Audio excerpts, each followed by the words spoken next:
তোমরা যারা এই বছরে ক্লাস 12-তে উঠেছো তাদের মধ্যে 90% স্টুডেন্টদেরই ক্লাস 11টা বরবাদ হয়েই থাকে। আর আমিও কোনো এক্সেপশন নই, আমারও ক্লাস 11টা তোমাদের মতনই ওয়েস্ট চলে গেছিলো। তোমাদেরকে এই সিচুয়েশনে দাঁড়িয়ে সব থেকে বড় একটা ভাইটাল ডিসিশন নিতে হবে। তোমাদের ডিসাইড করতে হবে যে তোমরা বোর্ড এক্সামটাকে টার্গেট করতে চাও নাকি নিট ক্র্যাক করতে চাও। তোমরা যদি এই বছরে বোর্ড এক্সামটাকে টার্গেট করতে চাও তাহলে নিট এক্সাম ক্র্যাক করা নেক্সট টু ইম্পসিবল ব্যাপার। কিন্তু তোমরা যদি নিট এক্সামটাকে টার্গেট করো তাহলে বোর্ড যে একটা ডিসেন্ট 80 থেকে 85% মার্কস এনেও এই বছরের নিট ক্র্যাক করা কিন্তু পসিবল। নিট আর বোর্ডের সিলেবাস এক হলেও এই দুটো এক্সামের প্যাটার্ন সম্পূর্ণ আলাদা। তো যারা নিট এক্সামটাকে টার্গেট করছো আজকের ভিডিওটা তাদের জন্য। আমি মনে করি তোমাদের টার্গেট হওয়া উচিত নিট এক্সাম ওরিয়েন্টেড ভাবে পড়া। আর বোর্ডসের আগের 1-2 মাস বোর্ডসের প্রিভিয়াস ইয়ার কোশ্চেন প্র্যাকটিস করে গেলে 80 থেকে 85% মার্কস স্কোর করা কোনো ব্যাপারই নয়। বিশ্বাস করো এই বোর্ডসের পার্সেন্টেজ কোনো কাজেই লাগে না, শুধু নিট এক্সামে এলিজিবল হওয়ার জন্য 50% অ্যান্ড আপ হওয়া দরকার। এমন প্রচুর স্টুডেন্ট আমি দেখেছি যারা 95-98% স্কোর করেছে বোর্ডসে, কিন্তু তারা নিট এক্সামটাকে ক্র্যাক করতে পারেনি। আবার এমনও স্টুডেন্ট দেখেছি যারা বোর্ডসে 65% বা 70% স্কোর করেও নিট এক্সামটাকে ফার্স্ট অ্যাটেম্পটে ক্র্যাক করেছে। তো চলো আর বেশি দেরি না করে আজকের ভিডিওটা শুরু করি। তোমরা যারা এই ভিডিওটা দেখছো তাদের অলরেডি ক্লাস 11 বরবাদ হয়ে গেছে। সেই বরবাদ হওয়ার পেছনে যে রিজনগুলো ছিল সেই রিজনগুলো যদি আমরা রেকটিফাই না করি তাহলে সেই সেম মিস্টেকগুলো আমরা ক্লাস 12-তেও রিপিট করে ফেলবো। এই ক্লাস 11টা বরবাদ হওয়ার পেছনে কিছু কমন রিজনস থাকে। যেমন প্রথম কারণ, আমরা যখন ক্লাস 10 থেকে 11-এ উঠি তখন আমরা একটা জিনিস নোটিস করি যে ক্লাস 10তে সিলেবাসের থেকে ক্লাস 11তে সিলেবাসটা অনেকটা বড়। গোটা ক্লাস 10-এর ফিজিক্স 11th-এর শুধু মেকানিক্সেরই সমান। এত ভাস্ট সিলেবাস দেখে আমরা ঘাবড়ে গিয়ে ক্লাস 11টাকে নষ্ট করে ফেলি। সেকেন্ড কারণ, ক্লাস 10-11-এর এই বয়সটায় আমাদের মধ্যে একটা হরমোনাল চেঞ্জ আসে। আমরা ফিল করতে থাকি যে 11-এ ওঠার সঙ্গে সঙ্গে আমরা বাড়ির থেকে একটা ফ্রিডম পেয়ে গেছি। এই টাইমে আমাদের ডানা গজাতে শুরু করে, গার্লফ্রেন্ড বয়ফ্রেন্ড বানানো, বন্ধুদের সঙ্গে প্রথমবার মদ বা সিগারেট টেস্ট করা, এই সব করেই ক্লাস 11টা নষ্ট হয়ে যায়। থার্ড কারণ হতে পারে সোশ্যাল মিডিয়া অ্যাপস, যেমন ফেসবুক, ইনস্টাগ্রাম, ইউটিউবে রিল স্ক্রল করা বা অন্য কোনো সাইট থেকে ডিস্ট্র্যাকশন, এইসব কারণেও ক্লাস 11টা নষ্ট হয়ে যেতে পারে। ফোর্থ কারণ হতে পারে গাইড করার কেউ ছিল না।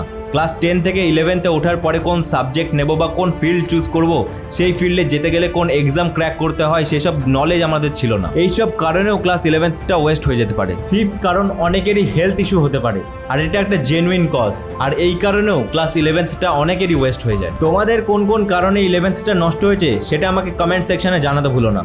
আর একটা প্রমিস তোমাদের করতে হবে, এই সেম মিস্টেকগুলো যেন ক্লাস 12-তে রিপিট না হয়। এইবার আমাদের ক্লাস 12-তে কি কি করা উচিত যাতে আমাদের ক্লাস 12টা 11th-এর মতো নষ্ট না হয়ে যায়, চলো দেখে নিই। সবার আগে ওভার থিঙ্কিং করা কমাতে হবে। এমন অনেকেই রয়েছে যাদের ক্লাস 11th তো ওয়েস্ট গেছেই, কিন্তু বাকি যেই টাইমটুকু বেঁচে রয়েছে সেই টাইমটুকু ওভার থিঙ্কিং আর টেনশন করে নষ্ট করে ফেলে। এই ওভার থিঙ্কিং আর টেনশন করে টাইম ওয়েস্টটা কাদের কাদের হচ্ছে আমাকে একটু কমেন্ট সেকশনে জানিও। যেই টাইমটা অলরেডি চলে গেছে সেই টাইমটাকে আমরা আর ফিরিয়ে আনতে পারবো না, কিন্তু যেই টাইমটুকু আমাদের হাতে বেঁচে রয়েছে সেইটুকু টাইম টেনশন আর ওভার থিঙ্কিং করে নষ্ট করলে চলবে না, আমাদেরকে ফুল ইউটিলাইজ করতে হবে। দেখো, তোমাদের যেই বন্ধুগুলো ক্লাস 11th থেকে পড়াশোনা করছে তারা অলরেডি তোমাদের থেকে অনেক এগিয়ে গেছে। তোমাদেরকে সেই লেভেলে যেতে গেলে এক্সট্রা এফোর্ট তো দিতেই হবে। তোমাদের ফার্স্ট অ্যান্ড ফরমোস্ট রুল এটাই হবে যে ক্লাস 12টা যেমন পেসে চলছে সেই পেসটাকে মেনটেন করা।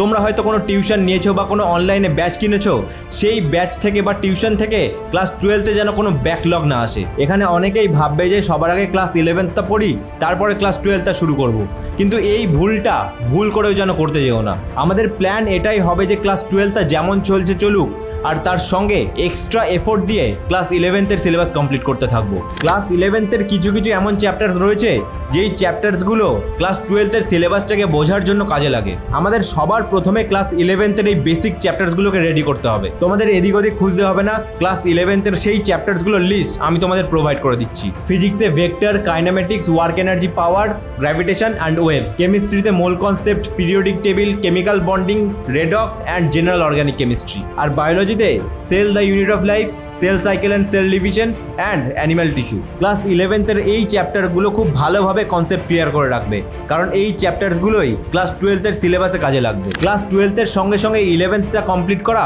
অনেকটাই ডিফিকাল্ট, আর তার জন্য আমাদের এক্সট্রা টাইম তো বার করতেই হবে। তোমরা 3টে রাস্তার মধ্যে যে কোনো একটা রাস্তা চুজ করতে পারো। ফার্স্ট, প্রতিদিন এক্সট্রা 2 ঘন্টা টাইম দিয়ে ক্লাস 11th-টাকে শেষ করা। সেকেন্ড, 4+3 রুল, অর্থাৎ সপ্তাহের 4 দিন আমরা ক্লাস 12th পড়বো আর 3 দিন আমরা ক্লাস 11th পড়বো।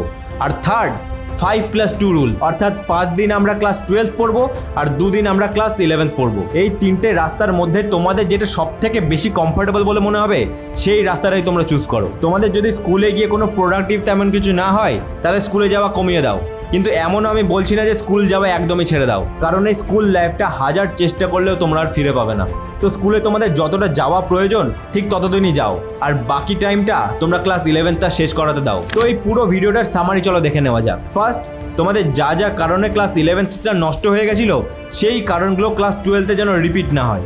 সেকেন্ড, ক্লাস 12-এর সিলেবাস যেমন চলছে সেই সিলেবাসটার পেস মেনটেন করে রাখা, সেই 12-এর সিলেবাসে যেন ব্যাকলগ ক্রিয়েট না হয়ে যায়।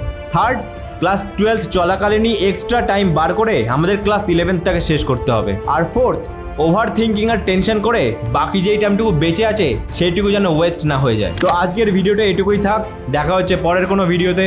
This is Anshuman Ghosh, signing off.